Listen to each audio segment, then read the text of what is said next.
How do you go from child prodigy, adored by fans worldwide, applauded for both your falsetto and sharp dance moves, to facing backlash at every turn? Justin Timberlake once seemed unstoppable, a prince of pop, on track to inherit the biggest throne in music. Yet with each new controversy, he's watched that sterling reputation crumble. His journey began under the bright lights of television talent shows and ended in a spiral of bad decisions, rumored betrayals, and surprising rivalries. By the time he realized how far he'd fallen, the world had already moved on, often in favor of old friends who rose higher and steadier. But Timberlake's story isn't just about a pop singer losing the spotlight. It's the unfolding tale of someone who spent his entire life trying to stand out, not realizing he was burning everything around him in the process. And when you torch enough bridges, eventually there's no one left to root for you.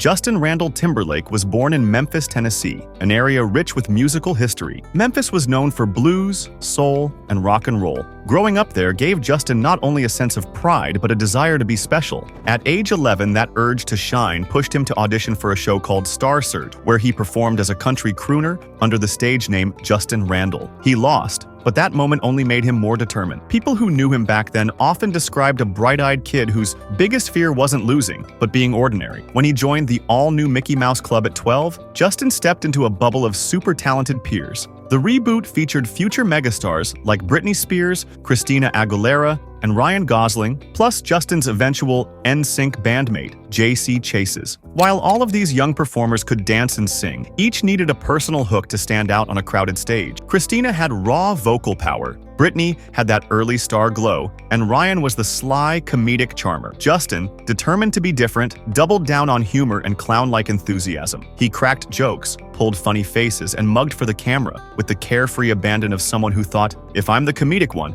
no one can outdo me there. Behind the scenes, Justin was forging friendships and rivalries that would reverberate throughout his life. Britney Spears was a sweet and talented presence from Louisiana, and Justin gravitated toward her almost instantly. Ryan Gosling was the other comedic wisecracker, but he didn't get as much screen time. He once quipped that the show's producers figured out he couldn't really sing or dance like the rest. So while Ryan observed from the sidelines, Justin soaked up the spotlight. Meanwhile, J.C. Chases displayed an impressive voice that could go toe-to-toe with Justin's range. Yet, J.C. was quiet, rarely fighting to be center stage. Young Timberlake didn't mind having a bandmate who didn't compete loudly for attention. If they ever ended up in the same group, Justin could be the scene stealer. When Mickey Mouse Club ended in the mid-90s, Justin returned to Memphis feeling both thrilled by his success and uneasy about what came next. The show was a big break for many child stars, but competition only got fiercer from there. At 15, he was too old to rely on the cute kid gimmick and too young to rest on any laurels. Then, an unexpected phone call from budding entrepreneur Chris Kirkpatrick changed everything, putting Justin on a path that would accelerate him to the top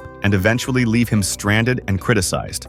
When Chris Kirkpatrick first pitched the idea of forming a boy band to Justin, the concept was simple. Use the same formula the Backstreet Boys did, harmonizing pop vocals, synchronized dance routines, and squeaky clean romantic ballads to replicate the phenomenon. Justin recommended bringing J.C. Chases on board. Together with Joey Fatone and Lance Bass, they formed the group that would later be known as NSYNC. From the outset, Justin stood out. He was the curly-haired charmer, the youngest in the group, and also confident enough to handle interviews with unforced charm. Even though J.C.'s voice was every bit as powerful, perhaps more so, Justin's comedic flair and boyish grin captured fan attention. NSYNC exploded in Europe and quickly swept into the American pop scene. By 17, Justin was performing in arenas jam-packed with screaming fans, appearing on primetime shows and doing cameos on sitcoms like Sabrina the Teenage Witch. Their album sold millions, eventually reaching diamond status. Where other teen acts faltered, NSYNC soared, fueled by a wave of late 90s teen pop mania. Yet behind the smiles and matching outfits, small tensions lingered. Justin and J.C. were positioned as co-lead vocalists, but the media leaned heavily on Justin's personality. He had that comedic edge, which generated interview soundbites and memorable TV moments. J.C., quieter and more introspective, seemed content to let Justin steer the public face of the group. That arrangement worked well, until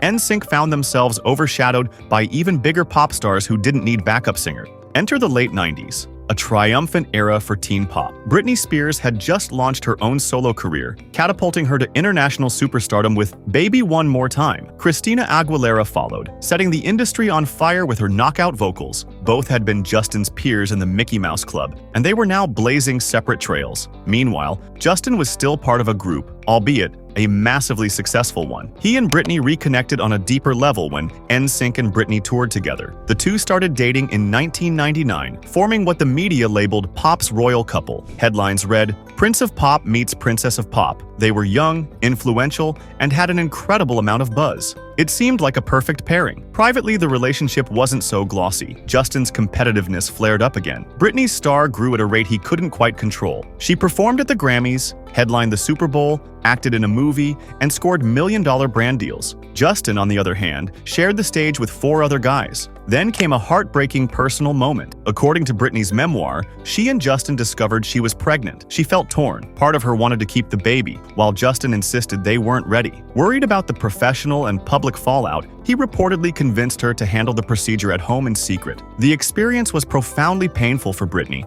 made worse by the strain on their relationship. Both were publicly claiming they were still virgins, so they had to guard the truth closely. Later, rumors swirled that Justin was cheating on her, and she, in a moment of heartbreak, kissed someone else, then confessed to Justin. Instead of handling it privately, he channeled the entire incident into an explosive narrative that portrayed her as the ultimate betrayer. By 2002, Justin stood at a crossroads. He wanted to leave NSYNC for a while. He'd idolized Michael Jackson, who famously broke away from the Jackson 5 to become a pop legend on his own. Britney, meanwhile, was conquering the music charts and headlining global tours. Christina was another unstoppable solo act. Even lesser-known Mouseketeer alums were venturing into solo careers. Justin faced the question, was he talented enough to become the next king of pop, or would he fail like so many other frontmen who left their successful groups? He decided to take the leap. The heartbreak angle offered a compelling storyline to market his first solo album, Justified. He loaded it with personal, sometimes vengeful tracks. He even released Cry Me a River, featuring a Britney lookalike in the music video. It implied she had viciously cheated on him, leaving him shattered, and the world ate it up. People pitted Asader, Team Justin, against Hader, Team Britney. Despite his own rumored infidelities, Justin's public image as the jilted boyfriend helped his single skyrocket on the charts. He played up the heartbreak in interviews, leaning into comedic jabs about Britney's alleged betrayal. While her fans grew furious, mainstream audiences couldn't resist the drama. By early 2003, NSYNC had been placed on an indefinite hiatus. Justin soared as a solo star. He cemented that star power by teaming up with top producers Timberlake and Pharrell Williams, who gave his music a cutting-edge R&B flair. Whether it was Rock Your Body or Like I Love You, Justin was suddenly the hottest solo act on the planet. He landed a lucrative deal with McDonald's for their I'm Lovin' It campaign, echoing Britney's earlier major brand sponsorship. He also found a new stage to flaunt his comedic chops, Saturday Night Live, by becoming both a musical guest and host, a distinction few pop stars ever achieved. For a moment, it felt as though Justin was unstoppable, the rightful heir to Michael Jackson's kingdom. But his competitive streak needed an even bigger stage. In early 2004, he saw how Britney and Christina got worldwide attention after performing with Madonna at the MTV Video Music Awards. Justin publicly shrugged off their onstage kiss, yet privately, he looked for something to top the spectacle. That chance arrived with the Super Bowl 38 halftime show, where Justin performed alongside Janet Jackson. Timing his move to the lyric, "I'll have you naked by the end of this song," Justin ripped away a piece of Janet's outfit, exposing her chest to 140 million viewers. The shock reverberated everywhere. Families were outraged, broadcasting networks were flooded with complaints, and the media demanded accountability. Almost immediately, Justin distanced himself from the fiasco, framing it as Janet's idea. At the time, insiders said both had planned it, but Janet took the brunt of the backlash. She was disinvited from the Grammys that year, while Justin was allowed to attend and actually won 2 awards. Janet's albums faced a blacklist from major radio stations and MTV, effectively torpedoing her career. Even J.C. Chase's, Justin's former bandmate, saw his Pro Bowl appearance canceled simply for being adjacent to the chaos. Meanwhile, Justin's star refused to dim. For many viewers, that was the moment the public realized Justin's brand of funny, charming, and edgy might mask a tendency to shove others under the bus when push came to shove. Despite the controversy, his commercial success continued, overshadowing the scandal. He accepted the Grammys with a half apology, yet left Janet to handle the most severe consequences on her own. Around the same time, Justin was enjoying his comedic stints on SNL and landing roles in films like Alpha Dog and Edison. Another former Mouseketeer was quietly taking over Hollywood. Ryan Gosling had been picking up steam in the independent film circuit, eventually becoming a leading man with 2004's The Notebook, where Justin seemed to chase wide commercial appeal. Huge albums, comedic showmanship, Ryan pursued critical acclaim. Audiences adored him, and he rapidly became known as the introspective heartthrob who balanced big projects with smaller, artful ones. When Justin learned Ryan was doing so well, old competitive sparks flared up. A story broke that Justin had once made a childhood bet with Ryan over who would kiss Jessica Simpson first. In her own words, Jessica revealed that after she and Justin shared a single kiss, he pulled out his phone to text Ryan immediately. To some, it was a goofy anecdote about childhood rivalry. To others, it was a glimpse of Justin's deeper need to triumph over anyone who might steal the spotlight. It was oddly petty and hinted that Timberlake had never let go of comparing himself to Ryan, possibly the one peer who genuinely chose a different lane, away from choreographed boy band mania. Then came more glimpses of Justin's offstage personality. He began dating actress Cameron Diaz, whose fame dwarfed his acting resume. Their relationship was glamorous but rocky. After nearly 4 years together,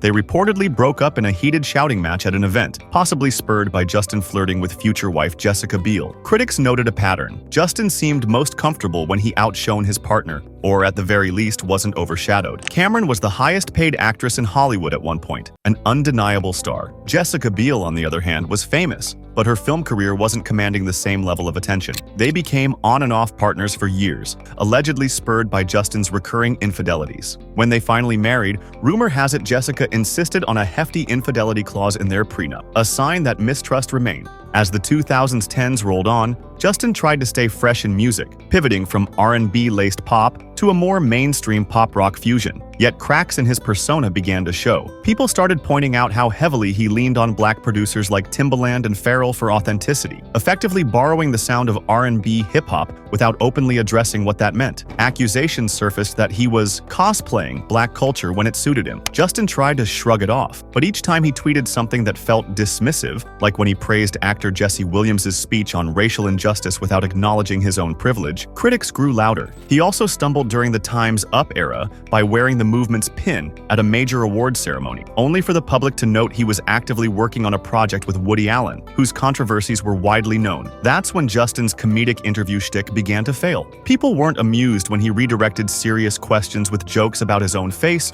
or trivial remarks about how hot his wife was. It came across as dismissive, as though he only wanted to remain the charming goofball. Meanwhile, those comedic instincts that once made him a beloved SNL host started to fade. He'd pop up every so often, but the jokes felt hollow. Where Ryan Gosling returned to host SNL and dazzled audiences with sketches like the Papyrus parody or his comedic alien abduction bits, Justin's appearances increasingly landed with a thud. In a bizarre twist of fate, Ryan Gosling starred as Ken in the 2023 box office phenomenon Barbie, harnessing comedic timing, singing talent, and a self-deprecating sense of humor that both critics and fans hailed. Suddenly, the entire world was enthralled with how funny, kind, and downright likable Gosling was. Ryan, once overshadowed by Justin on the Mickey Mouse Club stage, had now become an international heartthrob and comedic star whose synergy with co-stars, Margot Robbie, Greta Gerwig, highlighted how gracious he was in the spotlight. Meanwhile, Justin's recent attempts to release new music fell flat. He tried to channel a rootsier vibe with his Man of the Woods album, but fans found the sound disjointed. Critics hammered it as a lackluster departure from the catchy hits that once defined him. Suddenly, Justin was that singer from the Trolls soundtrack more than the edgy pop icon. Even his big comeback single didn't spark the mania he'd once inspired. A few awkward dance videos and questionable live performances gave the public more reasons to tune him out. Everything took a turn for the worse in late 2023 when Britney Spears released her bombshell memoir. Though she didn't aim to vilify him outright, details emerged about their time together, enough to paint Justin in an unflattering light. She recalled his repeated infidelities, the at-home procedure she had to endure to end her pregnancy, and how he exploited rumors about her for professional gain. Previously, fans had only guessed that Cry Me a River was a harsh retaliation. The memoir cast it in stone. It also underscored a pattern. Whenever Justin faced adversity, he seemed to shift blame to the women in his orbit. Britney, Janet, even mild insinuations about Cameron and Jessica. When the memoir dominated headlines, Justin stayed suspiciously quiet. He'd once sued publications for printing so-called falsehoods, But with Britney's revelations, he seemed paralyzed. By doing nothing, he confirmed for many that these allegations might be closer to the truth than he wanted to admit. In the aftermath, Britney's older songs started to outstream Justin's new music on some platforms, a visible testament to shifting public sentiment. The Prince of Pop was no longer the golden boy. He was the guy who'd let others pay the price for his mistakes. On social media, fans began to compare Justin to Ryan Gosling's comedic portrayal of Ken, someone so desperate to assert his own significance that he's willing to overshadow or demean others in the process. Ironically, it echoed the old dynamic from the Mickey Mouse Club days. Both men had comedic instincts. Both could sing and dance, but only one found a way to mature gracefully. While Ryan thrives in a balanced approach, occasionally singing, leaning into comedic roles, taking serious dramatic parts, Justin always seems to be grasping for the top rung of every ladder, frustrated if someone else gets there first. The more he tried to define himself as bigger than the controversies, the more he found himself in a lonely spotlight. That loneliness surfaced publicly in GQ interviews where he complained about how recognizable he was, as though people criticized him only because he was famous, not because of his actions. Critics pointed out that famous peers like Ryan Gosling didn't seem to make those same excuses. Meanwhile, Justin's attempts to crack jokes about the Britney memoir or about her success simply kept fueling the backlash until it felt like he was overshadowed by his own mistakes. For a man who spent a lifetime trying to shine, the sense of public rejection proved withering. In the end, Justin Timberlake's tale feels like a cautionary story of how an insatiable need to be special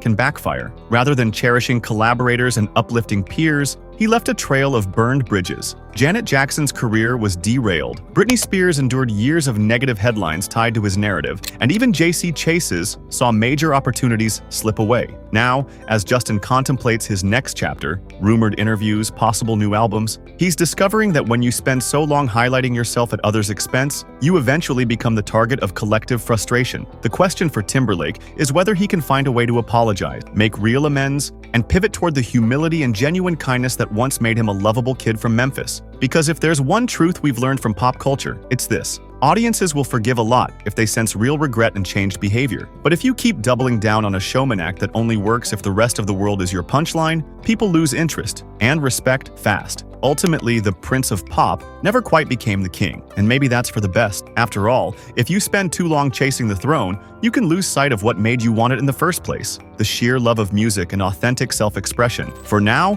he remains in the limbo of his own making, hoping the world will give him yet another chance. But this time, the crowd might not be so eager to applaud. Where there's scandal, there's always more to uncover. The question is, will Justin Timberlake's next act be the redemption he's promised, or yet another repeat of the patterns that brought him down? Only time, and possibly an Oprah interview, can tell. Until then, his story stands as a reminder that being the star of the show comes with a responsibility to share that light rather than blind everyone around you. If you burn bright enough to singe your own orbit, don't be surprised when there's no one left willing to stand in the fire with you.